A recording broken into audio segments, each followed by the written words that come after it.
Breaking news చూస్తున్నాం. పాకిస్తాన్ కు big shock ఇచ్చింది ఇజ్రాయెల్. పాకిస్తాన్ కి చెందినటువంటి ఒక ఎల్పిజి ట్యాంకర్ పై డ్రోన్ దాడి చేసింది. ఈ దాడి జరుగుతున్న సమయంలో షిప్ లో 27 మంది సిబ్బంది ఉన్నారు. యెమెన్ పోర్ట్ లో ఉండగా పాకిస్తాన్ షిప్ పై ఇజ్రాయెల్ దాడి చేసినట్లుగా తెలుస్తోంది. షిప్ లోని సిబ్బందికి ఎలాంటి గాయాలు కాలేదంటూ పాకిస్తాన్ తెలియజేసింది. అయితే ఈ దాడి జరిగింది సెప్టెంబర్ 17, 2025. ఎల్పిజి గ్యాస్ నింపబడి ఉన్నటువంటి ఒక పెద్ద కంటైనర్ షిప్ హౌతీ నియంత్రణలో ఉన్నటువంటి రాస్ అల్ ఇసా అనేటువంటి ఒక ఓడరేవులో ఉంది. ఆ ఓడరేవులో ఆగి ఉన్న సమయంలో ఆ షిప్లో మొత్తం 27 మంది సిబ్బంది ఉన్నారు. అందులో 24 మంది పాకిస్తానీలు ఉన్నారు, 2 శ్రీలంకన్స్ ఉన్నారు, 1 నేపాల్కు చెందినటువంటి వ్యక్తి ఉన్నారు. వీరందరూ సిబ్బంది అక్కడ. అయితే ఒక్కసారిగా ఇజ్రాయిల్ పాకిస్తాన్కు చెందినటువంటి ఈ ఎల్పిజి గ్యాస్ ఉన్నటువంటి కంటైనర్స్ ఉన్నటువంటి షిప్ మీద దాడి చేసింది. ఒక్కసారిగా ఈ షిప్ మీద దాడి జరగడంతో ఒక కంటైనర్ బ్లాస్ట్ అయినట్లుగా తెలుస్తోంది. పూర్తిగా పేలిపోయింది. డ్రోన్ సహాయంతో ఇజ్రాయిల్ ఈ దాడిని చేసినట్లుగా సమాచారం అందుతోంది. మనం విజువల్స్లో చూస్తున్నాం. పాకిస్తాన్కి చెందినటువంటి షిప్ మీద డ్రోన్ సాయంతో ఇజ్రాయిల్ చేసినటువంటి అటాక్స్కి సంబంధించిన విజువల్స్ నేను మీకు చూపిస్తున్నాను.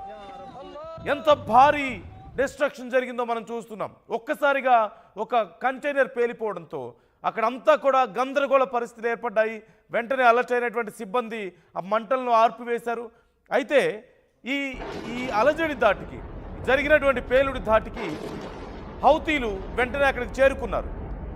హౌతీ తిరుగుబాటుదారులు అక్కడికి చేరుకొని ఆ షిప్ని తమ ఆధీనంలోకి తీసుకున్నారు. పాకిస్తాన్కి చెందినటువంటి షిప్ని తమ ఆధీనంలోకి తీసుకునేటప్పటికీ 27 మంది సిబ్బంది అందులో ఉన్నారు.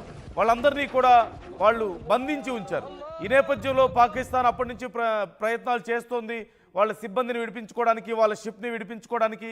అయితే ఇక ఆశలు సన్నగిల్లుతున్న సమయంలో ఇక తమ పౌరులు తిరిగి రావడం కష్టమే, తమ ఎల్పిజి గ్యాస్ ఉన్నటువంటి షిప్ తిరిగి రావడం కష్టమే అని పాకిస్తాన్ ఆశలు సన్నగిల్లుతున్న సమయంలో ఒక్కసారిగా తమ ఆ షిప్ని విడుదల చేశారు హౌతీ తిరుగుబాటుదారులు. దీనికి సంబంధించి Pak home minister Mohsin Naqvi X వేదికగా ఒక ట్వీట్ కూడా చేశారు. అహ్మదుల్లా మా యొక్క పౌరులందరూ చాలా సేఫ్గా వచ్చారు అంటూ, ఆయన దేవుడికి ప్రార్థిస్తున్నాను అంటూ ఆయన చేసినటువంటి ఒక ట్వీట్ ఇప్పుడు సంచలనంగా మారింది.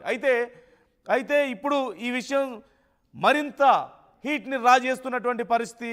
వరుసగా అన్ని దేశాలతోనూ ఇజ్రాయెల్ దాడులకు దిగుతూ గొడవలు పెట్టుకుంటున్నటువంటి పరిస్థితి మనం చూస్తూనే ఉన్నాం. గతంలో కూడా ఖతార్ మీద దాడులు చేయడం మనం చూసాం.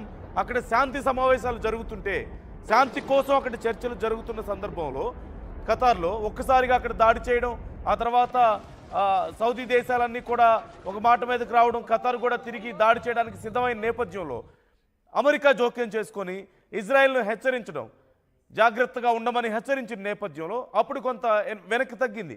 అయితే పాకిస్తాన్కి సంబంధించినటువంటి షిప్ మీద ఎందుకు దాడి చేయాల్సి వచ్చింది అనే ప్రశ్న వచ్చినప్పుడు ఖచ్చితంగా పాకిస్తాన్ ఇప్పుడు ఇజ్రాయెల్కి కూడా శత్రువుగా మారినటువంటి పరిస్థితి కనిపిస్తోంది.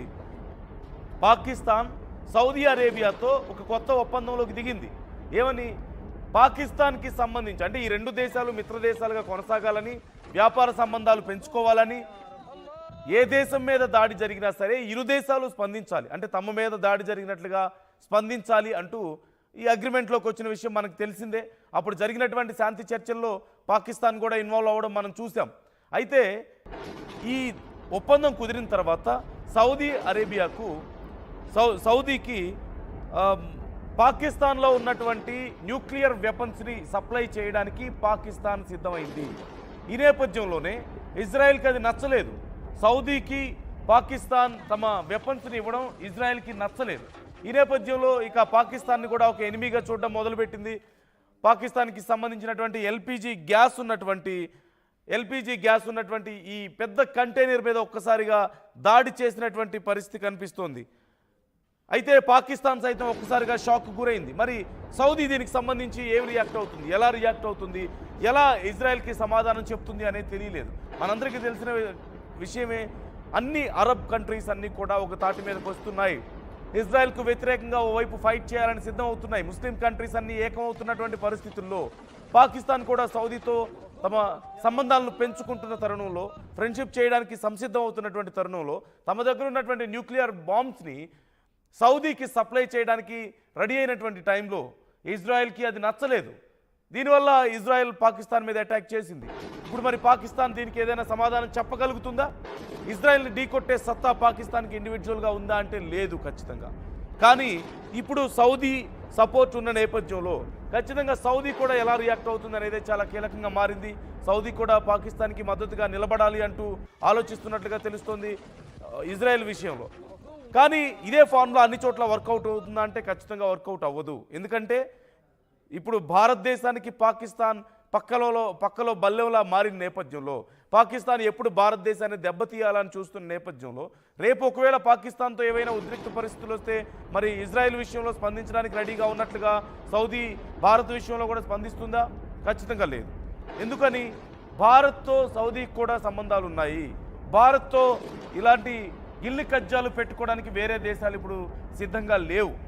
ఈ నేపథ్యంలో పాకిస్తాన్ విషయంలో ఎస్పెషల్లీ టెర్రరిజంని ఎంకరేజ్ చేస్తున్నటువంటి దేశంగా పాకిస్తాన్ని భారతదేశం ఎండగడుతున్న తరుణంలో భారతదేశానికి ఇలాంటి ఫ్రెండ్షిప్స్ వల్ల నష్టం ఏం లేదు. కానీ ఇప్పుడు ఇజ్రాయెల్ సమాధానం చెప్పాల్సినటువంటి పరిస్థితి వచ్చింది. ఇజ్రాయెల్ పాకిస్తాన్ మీద అటాక్ చేసిన తర్వాత పరిణామాలు ఏ విధంగా ఉంటాయనేది చాలా కీలకంగా మారింది.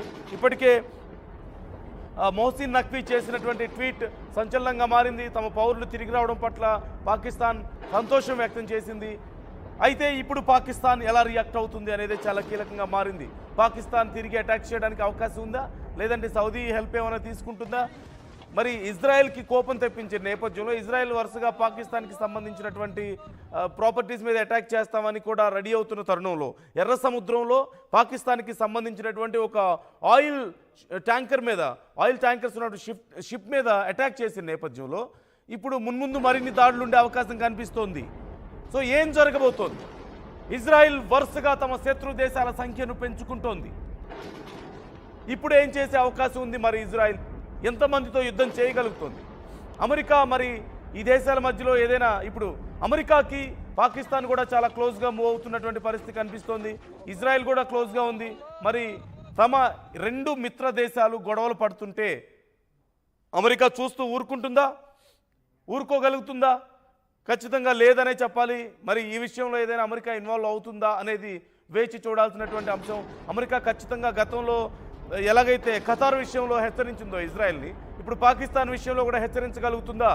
పాకిస్తాన్ అనే పాముకి అమెరికా పాలుపోసి పెంచుతున్న నేపథ్యంలో అక్కడ ఆయిల్ స్టోర్స్ పెడతామని అక్కడ ఆయుధాలు ఇస్తూ వాళ్ళకి డబ్బులు ఇస్తూ పాకిస్తాన్ని స్ట్రాంగ్గా చేసేందుకు ప్రయత్నిస్తున్నటువంటి అమెరికా మరి ఇజ్రాయెల్ కూడా మిత్రదేశమే కాబట్టి ఇజ్రాయెల్కి ఏమైనా సజెషన్ ఇస్తుందా? ఇజ్రాయెల్ని కంట్రోల్ చేసే ప్రయత్నం చేస్తుందా? మీరు ఇద్దరు గొడవ పడాల్సిన అవసరం లేదంటుందా? ఒకవేళ అలా ఆగాలంటే సౌదీకి పాకిస్తాన్ ఇస్తానన్నటువంటి అణ్వాయుధాలు ఆపేయాల్సిన అవసరం ఉంటుంది. మరి పాకిస్తాన్ దానికి ఒప్పుకుంటుందా? పాకిస్తాన్ సౌదీతో ఉన్నటువంటి కనెక్షన్ తెంచుకోవడానికి రెడీ అవుతుందా అనే ప్రశ్న మరొకసారి ఇక్కడ ఖచ్చితంగా ఉత్పన్నమవుతుంది. ఇలా చాలా క్లిష్టమైనటువంటి పరిస్థితి అనే చెప్పాలి. ఇది అమెరికాకి చాలా క్లిష్టమైనటువంటి పరిస్థితే, పాకిస్తాన్కి క్లిష్టమైనటువంటి సందర్భమే.